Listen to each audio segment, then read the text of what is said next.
Aisha Al-Mansoori thought she had married a prince, but Sheikh Omar Al-Fahd's secret life, his Filipina maid, and a laptop full of hidden videos would turn her fairy tale wedding into one of Dubai's darkest tragedies.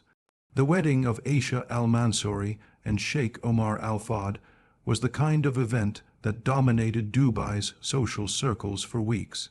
Every magazine, every influencer, every local channel carried footage of the lavish ceremony, the shimmering gold stage at the Burj Al Arab ballroom, the 1,000 white roses flown in from France, and the diamond tiara said to have once belonged to an Egyptian queen. The couple smiled for the cameras, their faces glowing under the soft golden lights. To outsiders, it was the perfect beginning to a fairy tale life. But fairy tales often end where reality begins, and Aisha's reality was nothing like what she had imagined. Aisha was 24, soft, spoken, and raised in a traditional family that valued honor above all. She had grown up believing that marriage was the ultimate mark of respectability. Her parents were proud when Sheikh Omar, one of Dubai's wealthiest businessmen, expressed interest in her. He was older, powerful, and known for his charitable work, though rumors about his temper circulated quietly among those who knew him personally. Her father dismissed those whispers as envy. After all, a man with wealth always has enemies. Aisha trusted her father's judgment and entered the marriage believing she was stepping into a life of love and stability. The first few days after the wedding felt surreal. She moved into a mansion on Palm Jumeirah that looked like something from a movie. The marble floors reflected the sunlight like water, and glass walls framed the blue horizon of the Arabian Gulf. There were 12 bedrooms, 6 living areas, and a private elevator that led to her new suite. Staff members greeted her with polite smiles, their heads slightly bowed. They were efficient but distant, as if following an invisible rule that forbade them from connecting with her on a personal level. At first, Aisha tried to fill her days with the excitement of her new role as a wife. She redecorated rooms, planned dinner menus, and prepared gifts for visiting relatives. But as the weeks passed, the excitement faded into monotony. The Sheikh was rarely home before midnight, and when he was, his mood shifted without warning. Some nights he was affectionate and charming, and other nights he seemed lost in thought, replying to her questions with short, distracted answers. He spent hours locked in his office, speaking in hushed tones on the phone, and often left suddenly for business trips that could last for days. The house was enormous but strangely silent. The sound of her own footsteps became her constant companion. Even the air felt heavy, scented with imported oud but void of warmth. The only person who offered her a sense of normalcy was Maid, a Filipina maid in her late 20s with tired eyes and a gentle voice. Maid had been working for the Sheikh for over 3 years and seemed to know every detail about the household. She showed Aisha where to find things, how to operate the home's digital systems, and when to expect the Sheikh's unpredictable returns. Aisha found comfort in Maid's presence. She would often ask her to stay a little longer after serving tea, just to have someone to talk to. Maid rarely spoke about herself, but there was a sadness behind her polite smiles that Aisha couldn't quite understand. Sometimes Aisha noticed faint marks on the maid's wrists or how she flinched whenever the Sheikh's name was mentioned. At first, she thought little of it, believing perhaps the maid was simply overworked or homesick. As days turned into weeks, the distance between Aisha and her husband grew wider.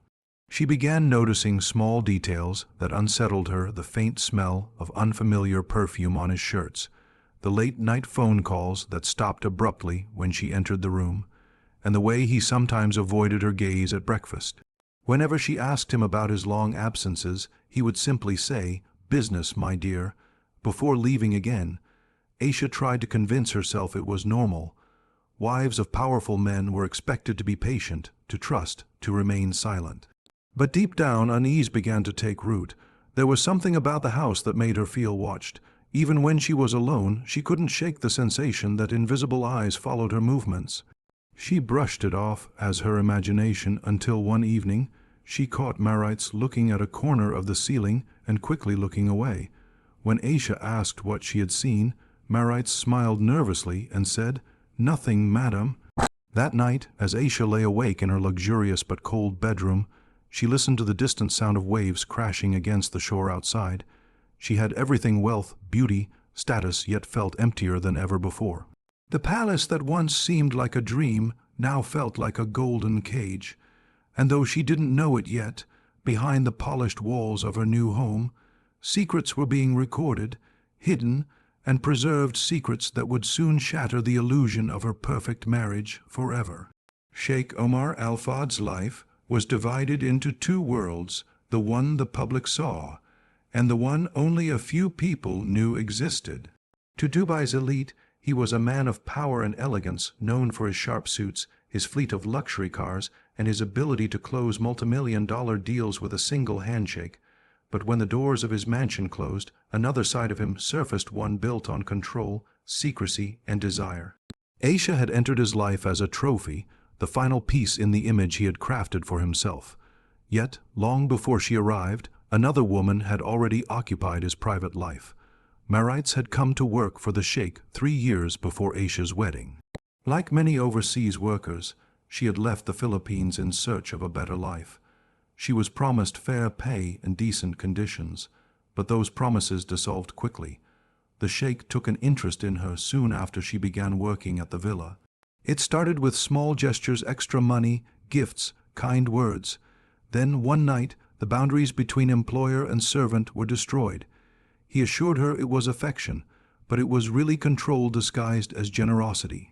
By the time Marites understood what she had become, it was too late. Her passport was locked in his safe, her phone restricted, her freedom gone. What terrified her most was not the Sheikh's actions, but his obsession with documentation. He filmed everything: his cars, his meetings, his dinner parties, and, disturbingly, his private moments. He told Marites the cameras were for security, but she soon realized they were for something else entirely. Small lenses were hidden behind decorative fixtures, air vents, and even within mirrors. She never knew which ones were recording. Over time, she learned to move carefully, always aware that her life inside the mansion was being watched. When Aisha entered the house as the new bride, Marites felt a mixture of relief and fear. Relief because she hoped the Sheikh's attention might shift to his wife. Fear because she knew how he treated the women he claimed to love. In the early days of the marriage, Marites noticed how the Sheikh played the role of the perfect husband. He brought Aisha flowers, invited photographers to capture their smiles, and publicly showered her with affection. But the cameras in the house continued to roll even when the guests were gone.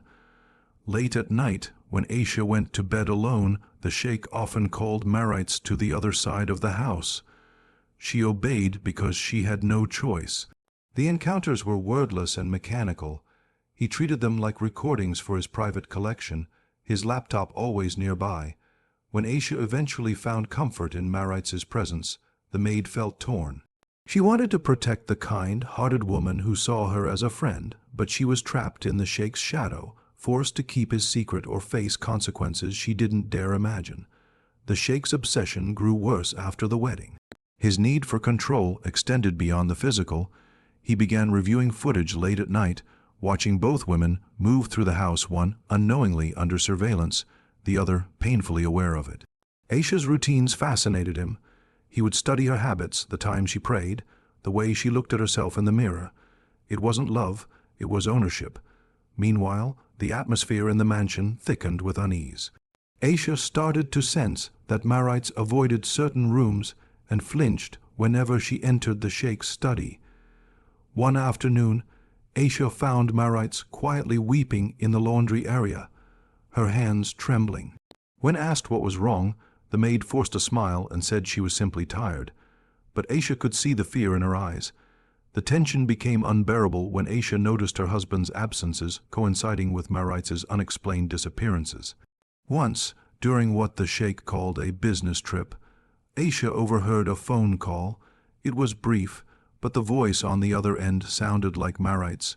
Confused, she convinced herself it was a misunderstanding. But the seed of doubt was planted. In truth, the Sheikh had maintained an apartment in Dubai Marina, hidden from everyone, where he met Marites. There, he continued his secret recordings. Some of those videos were taken even after he married Aisha. The apartment's walls, like the mansion's, hid cameras, small red dots of light blinking quietly in the dark. Back at the villa, Maritz began living in silent dread. Each day, she feared Aisha would discover the truth.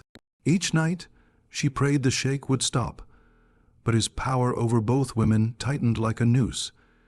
Aisha remained unaware of how deeply entangled she had become in the Sheikh's hidden world. The walls that surrounded her glittered with wealth, but behind that shine were cracks that would soon open wide enough to reveal everything. The perfect marriage, the loyal maid, the powerful husband, all were pieces of a story built on lies. And as the days passed, the invisible eyes watching Aisha's every move drew closer to exposing a truth that would soon destroy them all. The morning the Sheikh left for his desert resort, Aisha woke up feeling restless. The house seemed heavier than usual, as if the silence itself was warning her. He had left in a rush, saying he needed to attend a private meeting, and she was relieved to see him go.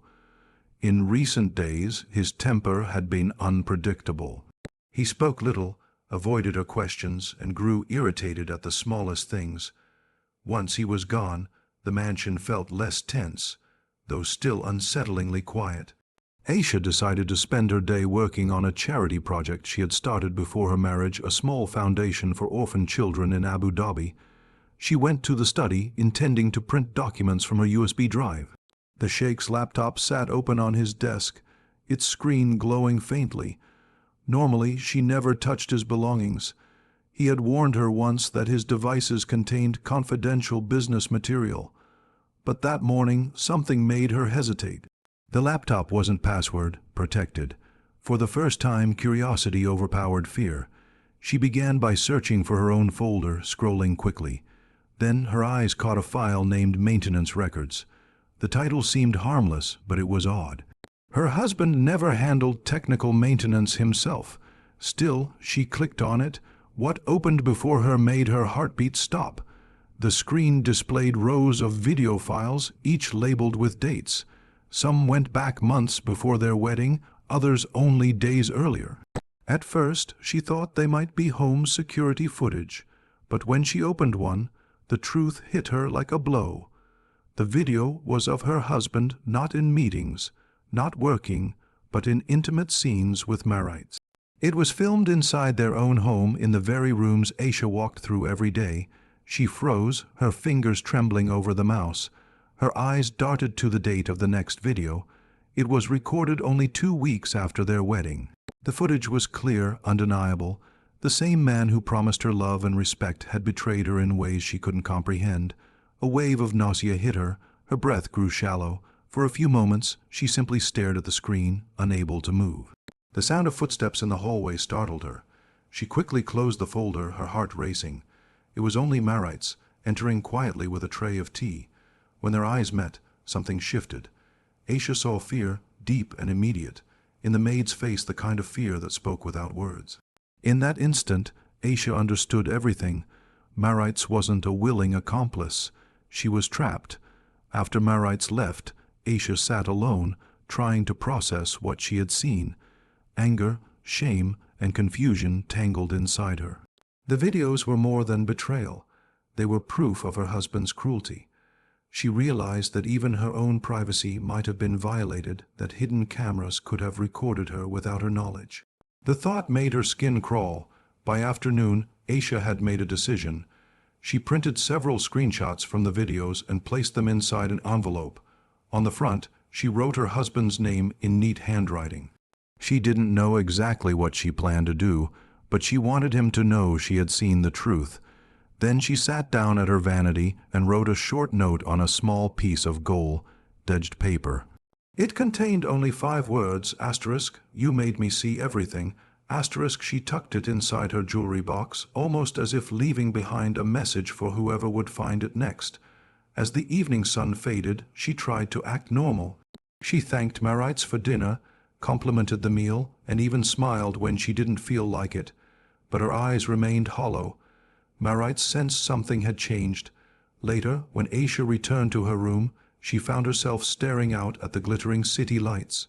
Dubai looked peaceful from above a maze of perfection and wealth, but she knew now that beneath that surface, everything was rotting. She thought about her parents, about the pride in their faces during her wedding. She thought about how the Sheikh had fooled everyone, and she thought about Marites, living each day in quiet terror. For the first time, Aisha felt she understood what it meant to be truly trapped not by walls, but by silence. That night she barely slept. She replayed the videos in her mind over and over, each image cutting deeper. The house that once felt too big now felt suffocating. By morning, she had decided what she would do next. It wasn't revenge she wanted, it was release. Something in her had already broken beyond repair. The envelope sat on her dresser, ready, her note waited beside it. She didn't know that within 24 hours, her name would be on every news channel in Dubai, not as a wife, but as the woman who fell from the sky and left behind a truth no one could ever erase.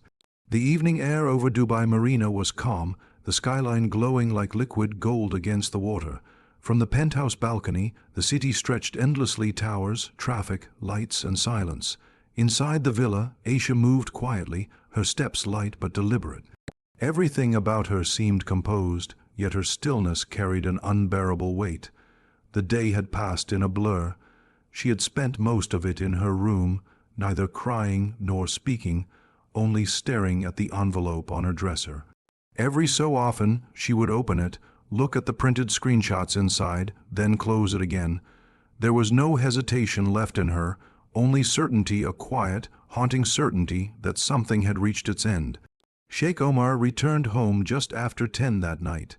The elevator doors opened, and the echo of his voice filled the marble hallway. The household staff scrambled into position, but Aisha remained seated in the living room, her hands resting calmly on her lap. When he entered, she greeted him with a faint smile, one that made him pause. Her face looked peaceful, but her eyes seemed distant, as if she were already far away. He didn't notice the envelope on the table beside her. Dinner was silent. Aisha barely touched her food.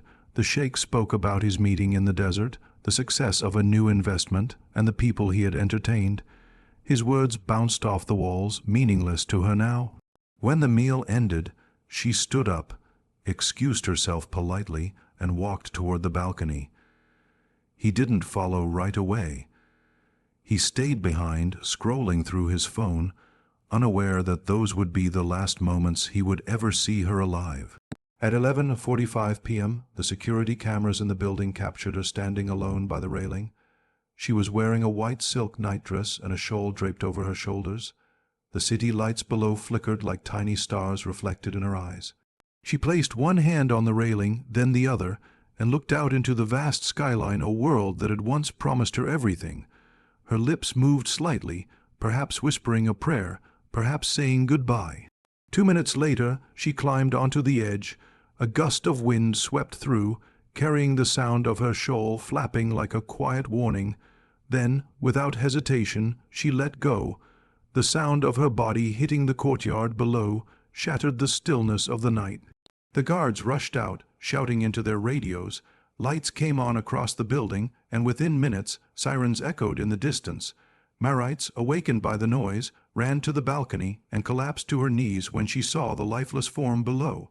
Her screams filled the hallways, echoing off the marble floors.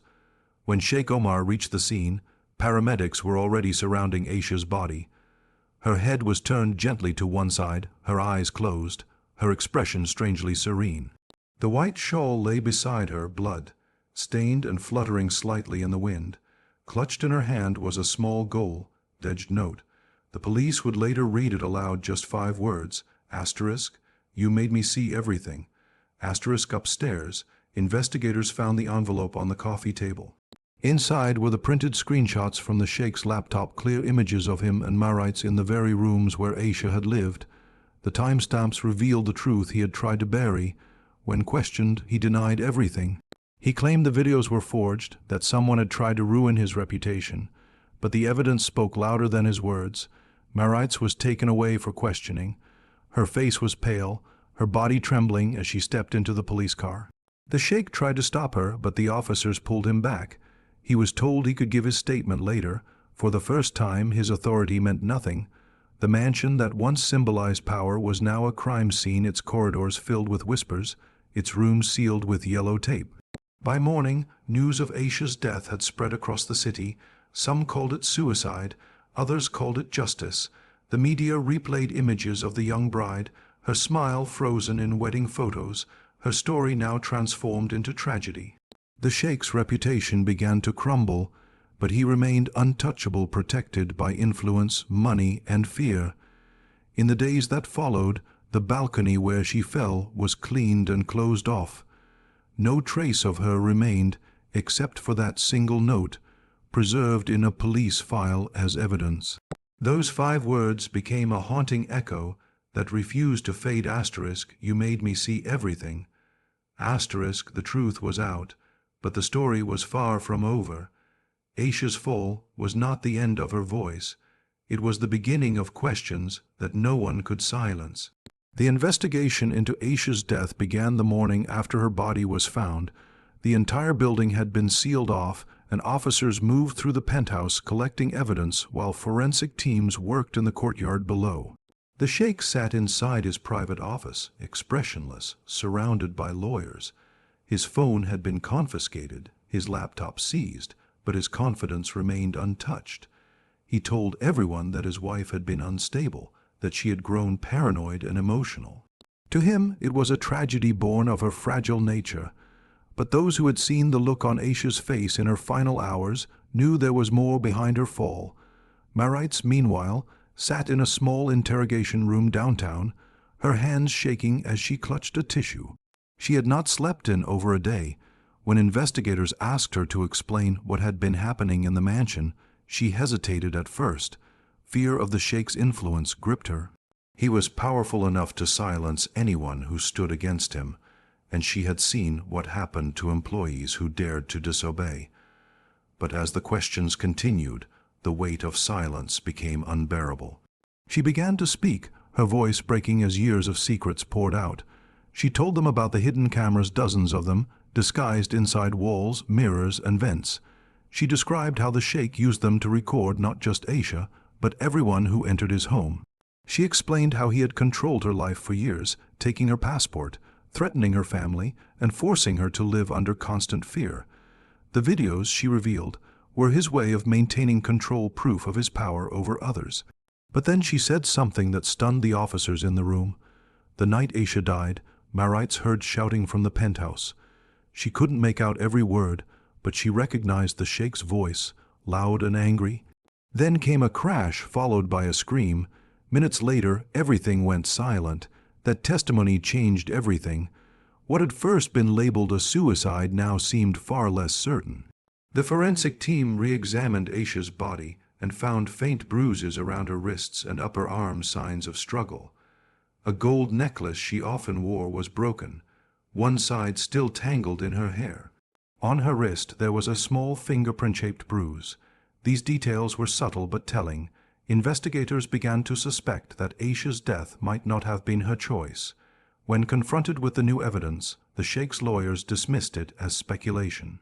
They argued that the marks were from an earlier fall, that Maritz was lying to save herself. They said Aisha had been depressed and emotional after discovering her husband's infidelity, and since she left behind a note, they insisted, it clearly proved her intent. But the note, the videos, and the physical signs told a far more disturbing story.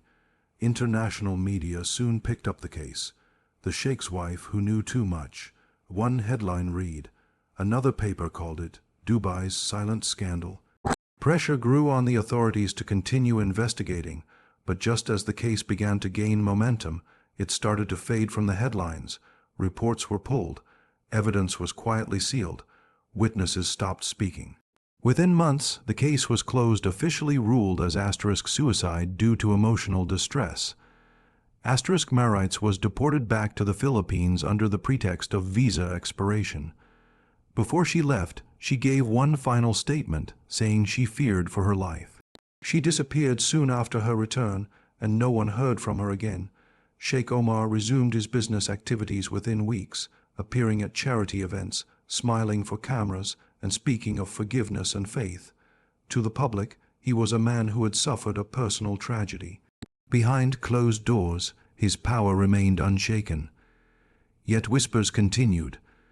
Among the staff who once worked in his villa, rumors spread about that night about the argument, the scream, the hurried cleanup before the police arrived.